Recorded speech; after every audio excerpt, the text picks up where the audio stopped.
The champagne flutes clinked. Around her like tiny bells of mockery as Chen-Matthews stood in the corner of the lavishly decorated ballroom, her husband's expensive pen trembling in her hand. The divorce papers lay before her on the marble-topped table, positioned deliberately between a platter of caviar and a tower of macarons, a cruel juxtaposition of celebration and devastation. Through her tears, the ink blurred as she signed her name for the final time, each letter feeling like a small death. Around her, colleagues from her husband's investment firm laughed and danced beneath strings of twinkling lights, completely oblivious to the quiet destruction happening in their midst. No one glanced her way. No one noticed. And absolutely no one knew that the woman crying softly in her simple black dress, the one they'd dismissed as just David's wife for 5 years, was Sarah Chen-Matthews, sole heir to the Chen Technologies fortune, a woman worth over $3 billion. Sarah had learned to be invisible. It was a skill she'd cultivated carefully, deliberately, like a gardener tending to roses. When she'd met David Matthews at a charity gala 7 years ago, she'd been enchanted by his passion for environmental causes, his infectious laughter, his seemingly genuine interest in making the world better. He'd told her he loved her mind, her kindness, her vision for using wealth to create change. He'd never once asked about her money. For the first time in her life, Sarah believed someone loved her for who she was, not what she had, so she'd hidden it. She'd signed prenuptial agreements that kept her inheritance completely separate. She'd lived in his modest townhouse, drove a practical sedan, shopped at regular stores. She'd worked as a part-time volunteer coordinator at a women's shelter, telling people her family had done well, but never revealing the magnitude of her wealth. David knew, of course. You couldn't hide billions forever, but he'd seemed to appreciate her desire for normalcy, or so she'd thought. The truth had revealed itself slowly, painfully, like a photograph developing in a dark room. The late nights at work that became later and more frequent. The texts from Julia from accounting that were just a bit too friendly. The way David had started looking at her, or rather, through her, as if she were a piece of furniture he'd grown tired of. 3 weeks ago, she'd found the other apartment's lease agreement in his briefcase. She'd driven there, hands shaking, and watched from her car as David emerged with a woman Sarah recognized from the Christmas party last year. They'd kissed on the doorstep, easy and familiar, like they'd done it 1,000 times. When Sarah confronted him, David hadn't even had the decency to look ashamed. "You were always more interested in your charity cases than in me," he'd said coldly. "Besides, what did you expect? You dress like a librarian.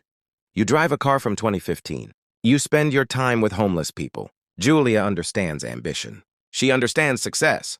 The words had cut deeper than any blade. But what shattered her completely was his next statement.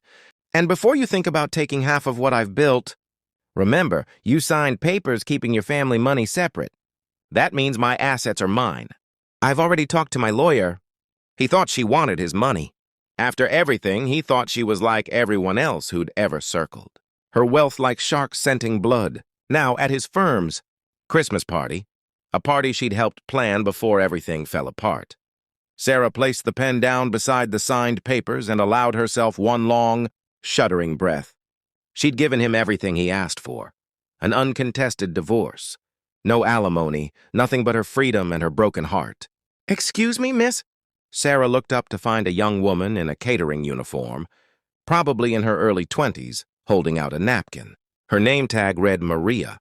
"I saw you needed this," Maria said softly, kindness radiating from her dark eyes. "And I wanted to say, whoever made you cry like that, Christmas doesn't deserve you." Something in Sarah's chest cracked open.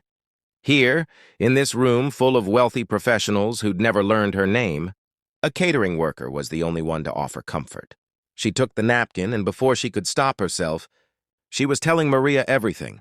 Not about the money, but about the betrayal, the loneliness, the feeling of being invisible. Maria listened, really listened, in a way no one had in months. When Sarah finished, Maria squeezed her hand. "My grandmother always said that sometimes God closes doors we're desperately trying to keep open, because what's behind them isn't meant for us. Something better is waiting." "Sarah?"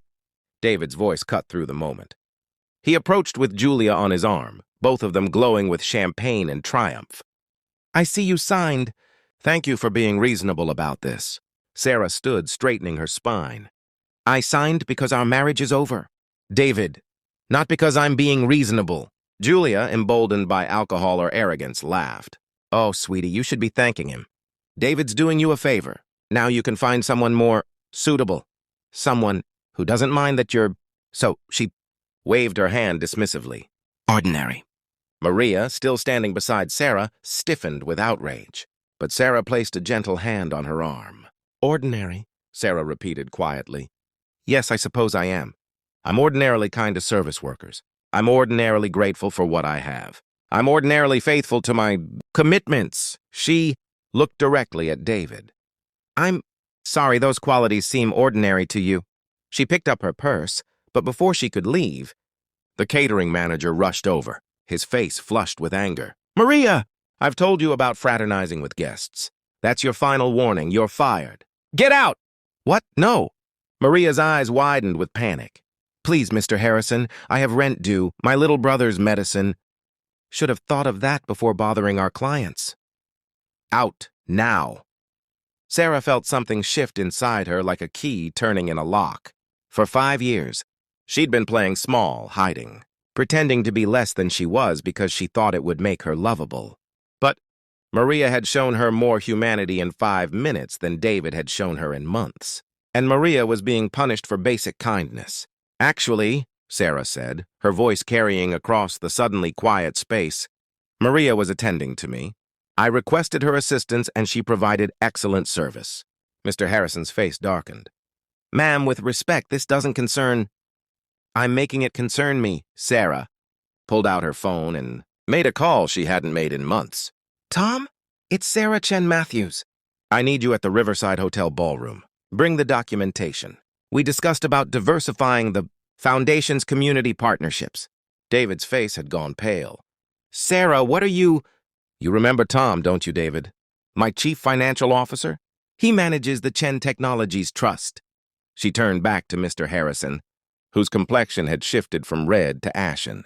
"My foundation is always looking for catering companies that treat their workers with dignity. I don't believe this establishment meets our standards."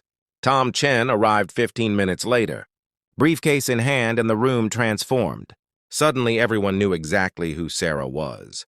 David stood frozen as Tom outlined the Foundation's upcoming initiatives: educational scholarships, small business grants, community development projects worth hundreds of millions of dollars. Sarah addressed the room, her voice steady.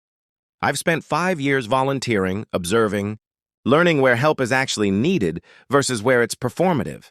The Chen Technologies Trust will be refocusing our charitable efforts on supporting people like Maria, hard workers who are one bad day away from losing everything, not because they lack talent or dedication, but because the system is designed to knock them down." She turned to Maria, who was crying again, but differently now. "My foundation is hiring. We need people who understand what it means to struggle, who lead with compassion. Interested?" Maria could barely speak. "Yes, God, yes. Thank you." "Don't thank me. You reminded me tonight of who I am, who I want to be." Sarah looked at David one last time. "I loved you with everything I had. I would have lived simply forever if it meant building a real life together. But you taught me something valuable. Tonight, some people will only ever see what's in front of them. They miss what matters because they're too busy looking for what glitters." She walked toward the exit, then paused. "Oh, and David, Julia? The townhouse you're planning to keep? I bought it 6 years ago as an anniversary surprise. I put it in your name because I thought we were building a life together. My lawyers will be in touch about the transfer back. Consider it my Christmas gift, freedom for all of us." Outside, snow had begun to fall, covering the city in crystalline white. Maria walked beside her, still stunned. "I don't understand. Why me?" "You don't even know me." Sarah smiled, and for the first time in months, it reached her eyes. "Because you saw me. Because you were kind when you had every reason not to be. Because the world needs more people who lead with their hearts." That night, as Sarah sat in her grandmother's mansion for the first time since the wedding, she called her foundation's board. It was time to stop hiding. Time to use her resources the way her grandmother had always intended. not to impress people or buy love, but to lift others up. Maria became the foundation's director of community outreach within a year. Under Sarah's leadership, the Chen Technologies Trust transformed, focusing on workers' rights, fair wages, and supporting single parents. Sarah still shopped at regular stores and drove practical cars, not because she was hiding, but because those choices aligned with her values. She never heard from David again, though she heard through mutual acquaintances that his firm had suffered after several major investors pulled out. Uncomfortable with his character, Julia had left him 6 months later for a senior partner. But Sarah didn't celebrate their downfall. She'd learned that revenge isn't nearly as satisfying as purpose. Every scholarship granted, every family housed, every worker paid fairly. These were her victories. And on Christmas Eve, exactly 1 year after signing those papers, Sarah sat surrounded by the team she'd built. People like Maria, who'd been knocked down and given a hand up, who now dedicated themselves to helping others. They weren't employees. They were family. "Make a wish," Maria said as they lit candles on the dessert. Sarah looked around the room at faces glowing with hope and purpose, and realized she didn't need to wish for anything.